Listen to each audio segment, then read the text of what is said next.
Hello, my YouTube family and friends. How are you all doing today? It is day 23, and we're going to be talking about how is your health. So, your purpose and going after your purpose and running after that purpose and conquering that purpose is not going to happen if your health is not good, right? So, this is very, very important. And as you all know, I had a major shift in my life because of my health, and I had to change it drastically.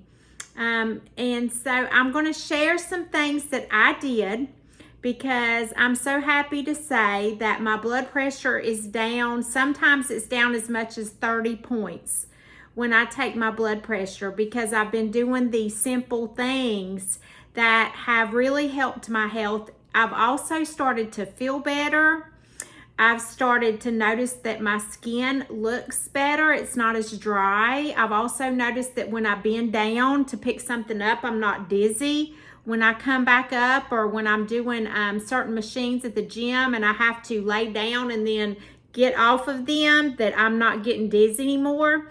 So there's a lot of things that I have noticed where there have been improvements just from me altering my life a little bit. So I wanted to share these things with you, and I hope that they will help you in some way. And even if you don't, you might do some of them already, or you might not want to do all of them. But even if you just take one of these things and add it to your life, it will improve it for the better. So I hope you're listening with open ears and you're ready to get more healthy, because I've got some things here that will definitely work for you. And some of it is just a different perspective. It's just a mind shift. And so it's things that are definitely doable. And I must say that it's getting close to the beginning of the weekend, and I'm sitting here thinking, and I'm in it's like real close to Valentine's Day, and I'm sitting here thinking, oh my goodness, people are probably going out on Valentine's dates, and I don't have any plans this weekend, and I bet everybody's going out with friends and having fun, and I don't have anything to do this weekend. Now, I will have stuff to do.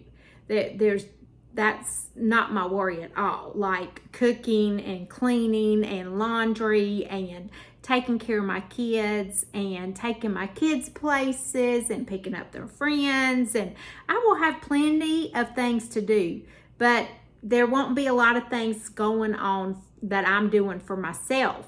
So sometimes I struggle with that pride of self-pity where I'm sitting here going, oh, I bet everybody's just out having a blast and I'm here cooking and cleaning and doing laundry. And so I'm having to really kick myself and be like, Gretchen, come on now, get over yourself. It's not like that. Stop doing the self-pity thing. That's a pride, and that's never blessed. You be thankful for what you have.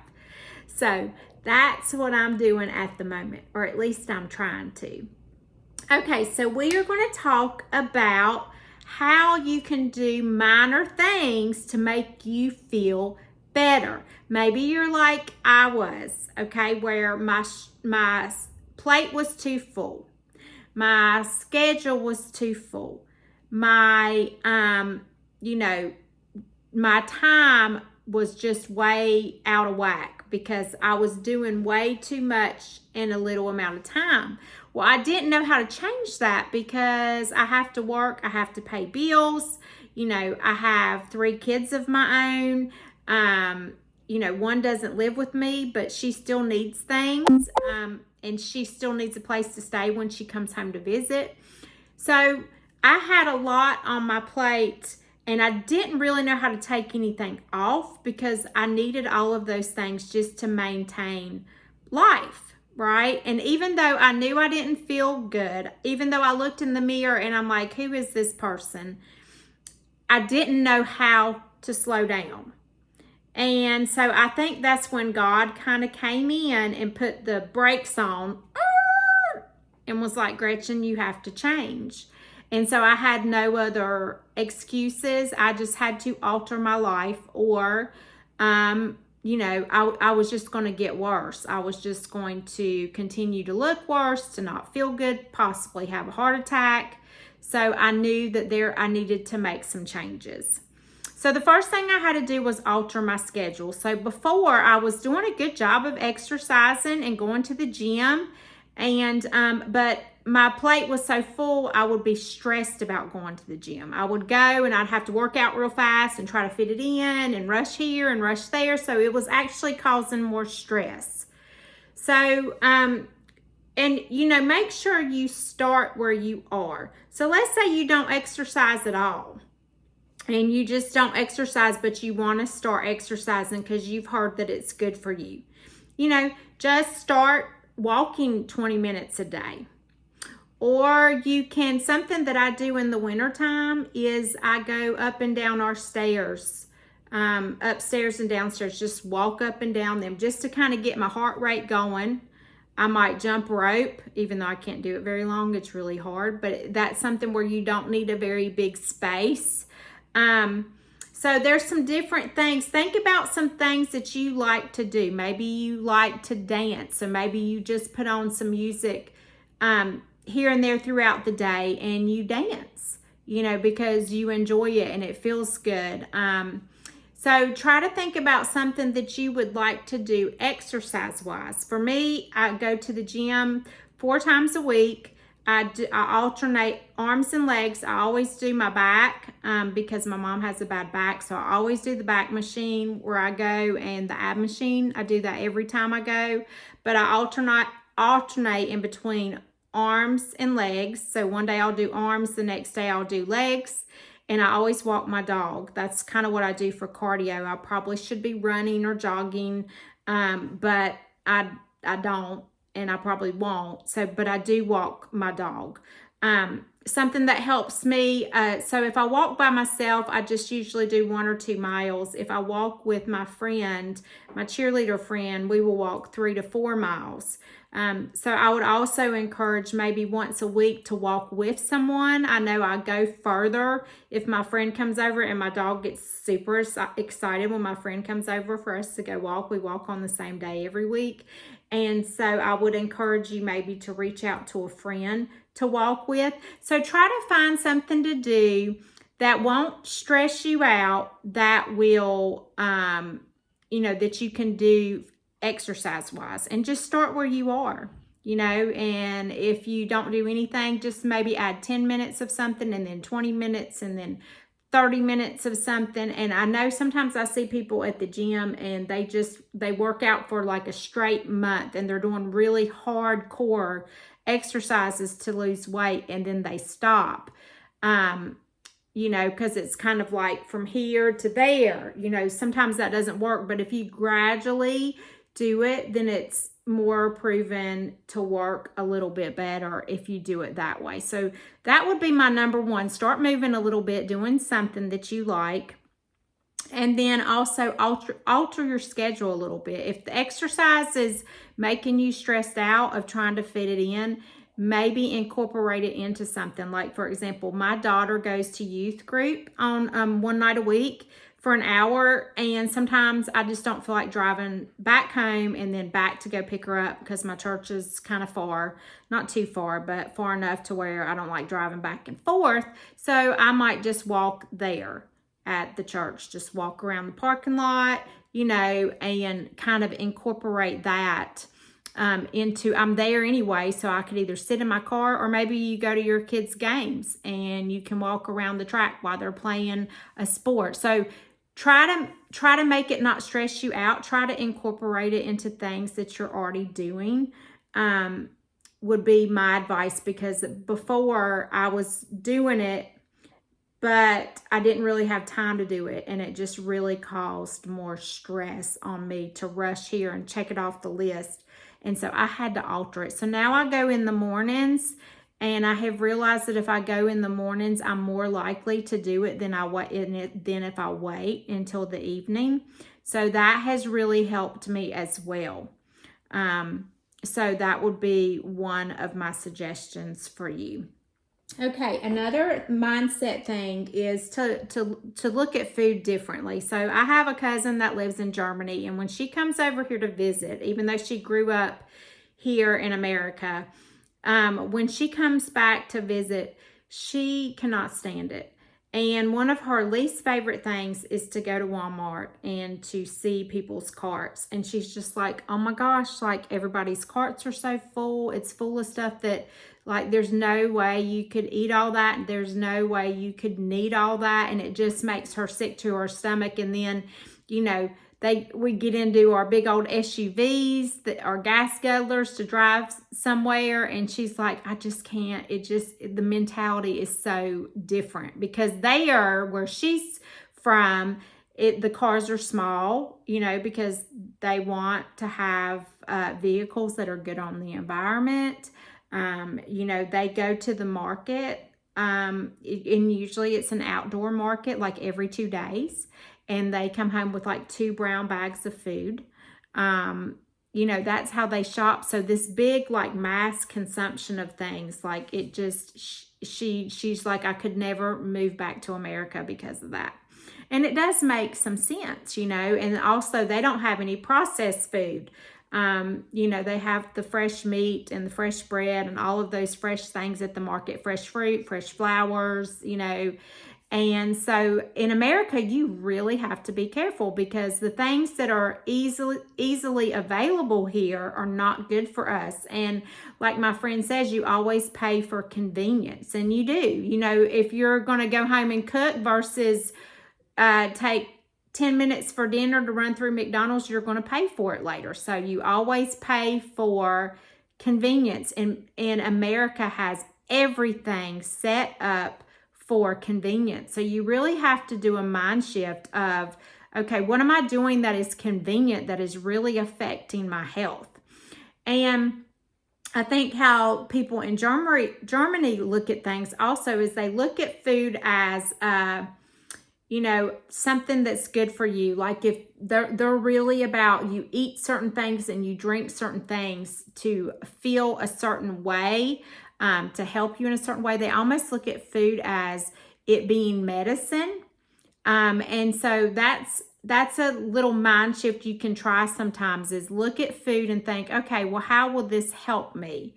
Right? So if I am feeling this way, what should I eat to help me? Or should I really eat that? Because if I eat that 2 hours later, I'm going to feel awful, right? So it's kind of just looking at food more like medicine, and food, how it's going to help you and how it's going to make you feel better. And of course, you have your times where you want a little sinful delight, and that's fine. But for the most part, your daily habit, try to look at food as medicine. Try to buy fresh fruits and vegetables and things that are fresh. Try to shop on the, you know, the outside of the store first, and then go to the inside, you know, where you're getting the fresh fruits and vegetables and things like that before you go to the chips and the junk food and things like that. So it's just a little bit of a different mindset shift that will really help you with your diet and with your food and what you're eating. And I know it's hard. It's extremely hard. But maybe having that mindset of food being medicine will help, because I really think that God, when He created earth, that whatever diseases or ailments we have, you can find the healing mechanism in the earth. So, for example, like cancer is so prevalent in our society, and it's so sad, and it's ripped a lot of families apart and devastated a lot of families and a lot of people and their health. And I think that there is a cure for cancer in something that God has already made. I think everything that we need to cure illnesses and to feel better, to look better, those things are all already in our earth, and we just have to search and find them, and God has those for us. And so I think that food is medicine. I think there's a lot of things in our earth that we can use to make our health and ourselves feel better, to make our health better and make us feel better. So that's just kind of my thought on that. So number one is to alter your schedule. Find a little something, and when you alter that schedule, put some type of movement into your schedule. And then the next thing is to look at food as medicine, to have the mindset of what you eat is how you're going to feel. And sometimes food can actually have healing powers in it. And of course, there's all types of books and things that you can read that teaches you about that. Okay, so the other thing is trade-offs. This is something I've used for a long time. I actually learned this from a family member. It's called trade-offs. And trade-offs are when you eat a meal, you do trade-offs. So instead of saying, I am really bad about ice cream. If I have ice cream, I eat too much, I'm terrible about it, right? Or something else that you might do. So you might have trade-offs that really help you, because if you take ice cream out of your diet, right, and you just deprive yourself of it, then let's say you deprive yourself of it for like 5 days or a week. Well, guess what? The next day after that week of depriving yourself, I want to say depravity or whatever the word is. After you've deprived yourself of it, guess what? You're going to eat like 2 gallons of ice cream and be sick, because that's just kind of how the mind works. So what you can do, and this is kind of something what I do as I go throughout my day. Let's say I'm having for dinner, I'm having some chicken, some broccoli, a little bit of pasta, and some bread. Okay. And I know that if I'm going to eat some bread, I'm probably going to put some butter on it, because I love butter, real butter. I don't want that spoon stuff you put on a spoon. I want the stuff you slice into squares. I like that real butter. But anyway, so if I know I'm going to eat a piece of bread for dinner, I think about it. I think, okay, do I want that piece of bread with butter on it for dinner, or do I want a dessert? Okay, so it's like you kind of trade off in your mind, and you're like, I really want a piece of that cheesecake, so I am not going to eat the bread. Okay, and you can do that as much as you want throughout your day. Like, for example, my kids love sweet tea, so I make decaffeinated sweet tea. I don't drink it, because you know what? I like to have a glass of wine in the evening. So that's kind of like my sugar from drinking something, is a glass of wine. So I have water at lunch instead of sweet tea, so that I can have my glass of wine later. And it's kind of just like a mentality that you develop, and it really helps you with not having whatever you want whenever you want it. And it's also not so extreme to where it's not doable, because I think things that are so extreme, they don't last. I think it's just about a mindset, and having a balance of things is what's really healthy. Okay, so I could say, I'm just never eating ice cream again, but we know that's not going to work. But if you say, okay, so today my sweet is going to be ice cream.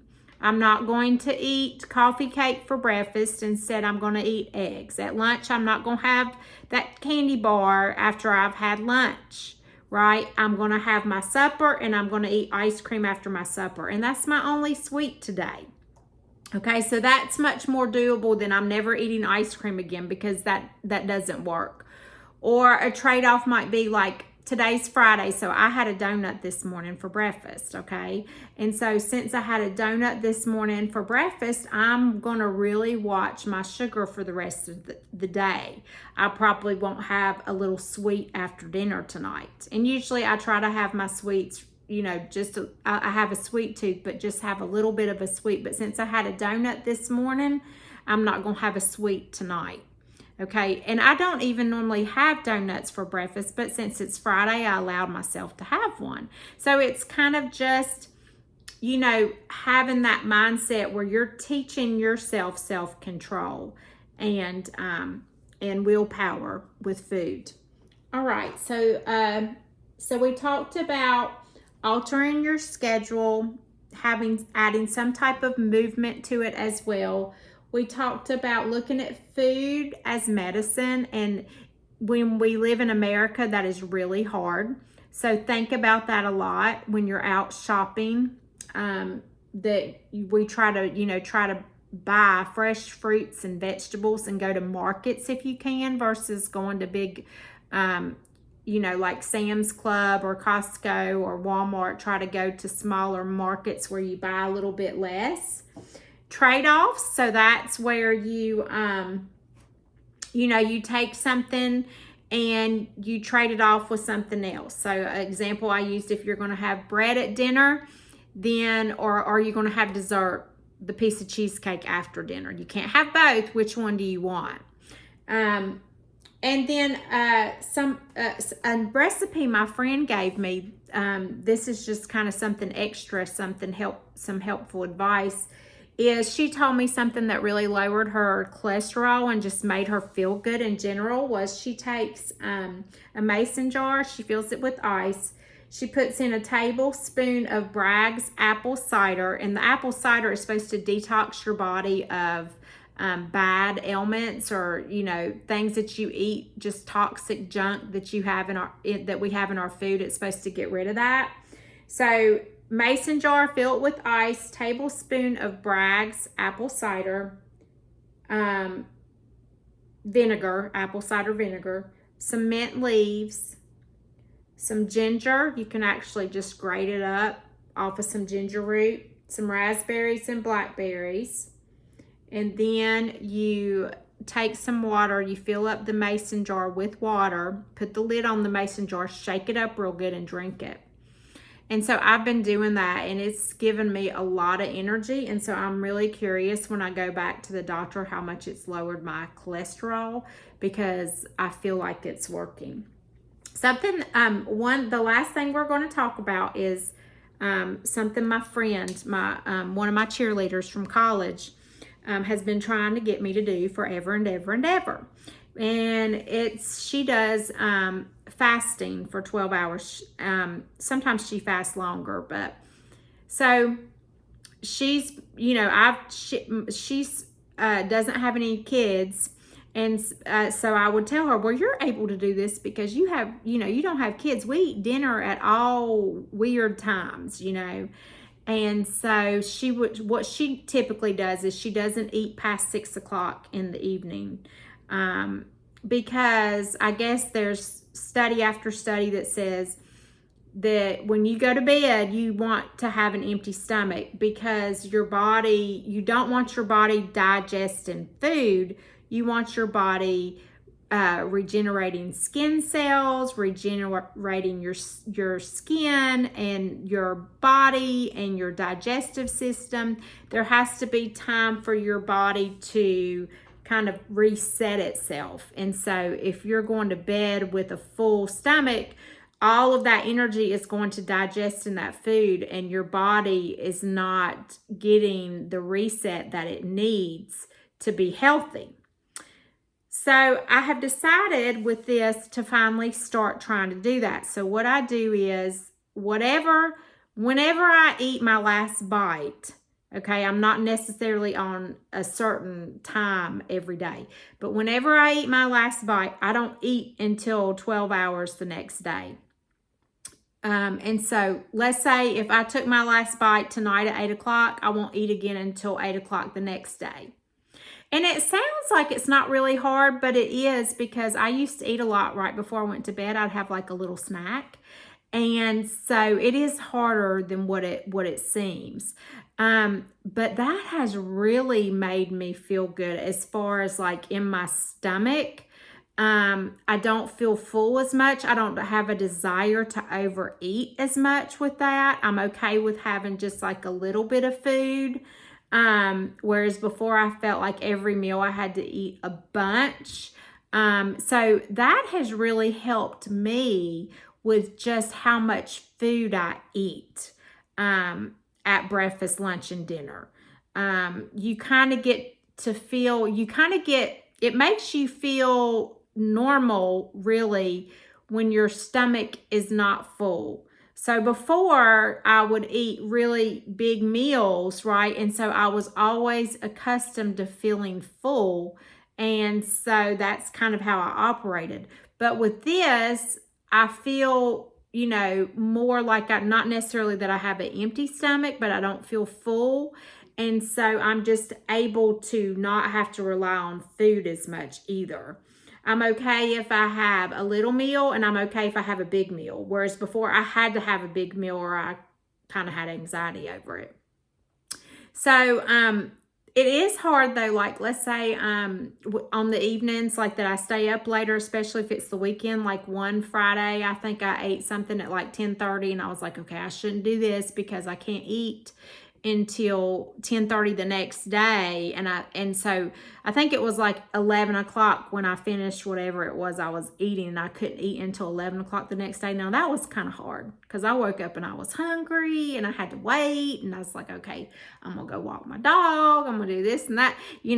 That's a little bit harder, but it's really doable, and it's been very successful with me not overeating. That's what it's helped me with more than anything, and just my gut feeling good. So I would definitely recommend that as well. So that's what my recommendations are to you for your health. And if I am not an extreme person, so if it's not easy, I'm not going to do it. So I hope these things are doable for you as well. So remember, alter your schedule. Look at your schedule and see if you can not only fit exercise into your schedule, or maybe your schedule is too full. So let's say your exercise is making your schedule too full. So maybe look at, sometimes you can exercise, like maybe at work on your lunch break, you can take a walk. Try to see how you can kind of incorporate it into your life that you're already living. Okay, number 2, look at food as medicine. All right. Try to shop for a few days at a time instead of a whole week. Because that's really going to help you with the feeling of you having to overbuy, because you want it to last through the week. If you can, try to do that. So alter your schedule. Look at food as medicine. Use your trade-offs. If you have something that you shouldn't have, then, say in your mind what you're going to do so that it's okay for you to have that. All right. And then, of course, try the apple cider vinegar drink to try to help you with feeling good and having more energy. And the 4th thing we talked about was fasting for 12 hours. Okay, and 8 hours of that hopefully is going to be your sleep. So I think this is very doable. And you just, like I said, you just use it. If it's 8 o'clock and you're taking your last bite, then tomorrow you can't eat until 8 o'clock. And it just really helps you with not overeating and not eating so much, and what your stomach gets used to feeling. Okay, and it's healthy. It's not bad for you. It's actually better for you, because you'll notice like your skin, you'll wake up and you won't look so tired because your body wasn't digesting food. It was actually rejuvenating your skin cells and all of those things that it needs to do while you're sleeping. So I hope that was helpful. I hope this spoke to you, and I hope that you will do something that I mentioned to have better health, because of course, if you feel better, then you're going to look better, you're going to sound better, you're going to have more energy, and that is going to make you attracted to your purpose, right? And people attracted to you where you're trying to get your purpose and find your purpose. Okay, so I've got my mug here, and we are going to stir up some love today, and we're going to make somebody a healthy meal maybe. And I just hope that you have a wonderful evening, and I will see you all tomorrow. All right, bye-bye. Thank you.